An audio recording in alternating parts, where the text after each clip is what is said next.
So I found this article on the UC Berkeley's website under the heading Understanding Evolution. It tries to make a case to prove evolution from a common ancestor. But the real question is, does this proof hold water? This article discusses vestigial structures, specifically Dewclaws, which are those funny looking toes on the back of the ankle on dogs, deer, cows, and pigs. They present Dewclaws as reduced non-functional digits that don't touch the ground at all. And they state as a fact that evolution is the best explanation for this. The concept behind this particular case for evolution is that common biology is not enough to prove a common ancestor, because all mammals share common biology. For instance, all mammals have brains, hearts, and lungs.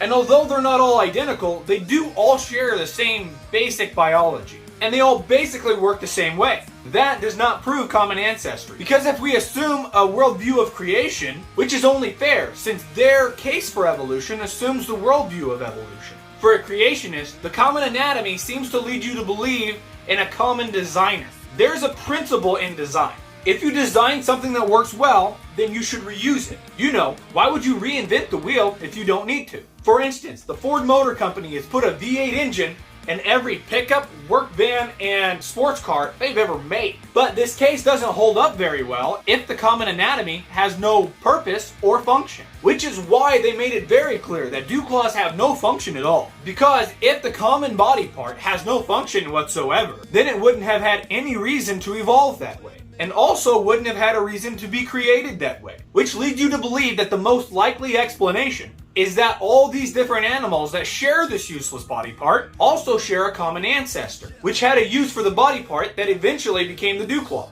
And if you just look at the bones, it's like, oh yeah, they're not doing anything. But look at the ligaments and tendons here. It's clear that the Dewclaw's metatarsals are being used kind of like a splint to increase the strength and stability of the foot, and also kind of like a pulley to change the angle of the tendons and help the foot extend downward, which allows them to stand on their toes and not be flat-footed all the time, which helps with stability on treacherous terrain. And it also makes them faster, for the same reason that your basketball coach told you to run on the balls of your feet and not let your heels touch the ground. But maybe you're thinking, we should really just be talking about the little toe part of the Dewclaw. That part's pretty much useless, right? Check out this picture of a running deer track. As you can see in this deer track, the Dewclaws are definitely touching the ground here. In this situation, it looks like Dewclaws actually help with stability. And not only that, but look closely at how the Dewclaws really dig into the ground here. It's very clear that the Dewclaws help to keep the feet from wiping out. As you can see, the Dewclaws function like a pair of football cleats. And they are pointing forward, digging into the ground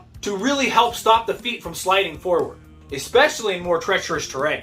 This really comes into play when they try to stop suddenly or change directions quickly. You probably see this concept more in basketball. When somebody's trying to stop quickly or trying to juke out their opponent, and their shoes just don't grab the floor like they're supposed to. They wipe out, fall on their butts, and everybody laughs at them. Except when this happens to a deer, the only ones laughing are the pack of wolves that were chasing them. So yeah, Dewclaws don't do anything for the deer, except when, you know, their life depends on it.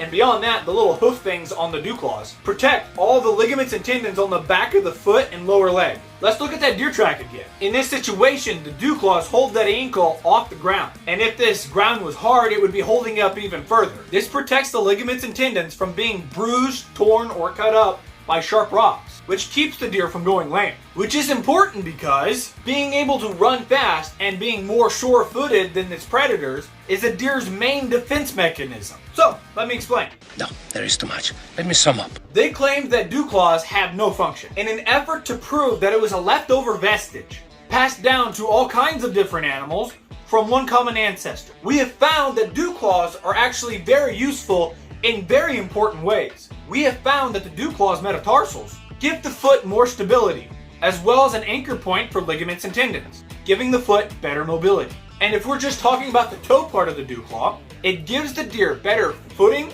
and stability when running at top speeds, which is the most important speed for survival. Dewclaws also protect the ligaments and tendons on the back of the leg while the deer is running, which keeps the deer from going lame. Are we done yet? It's a Wonderful Life is about to start.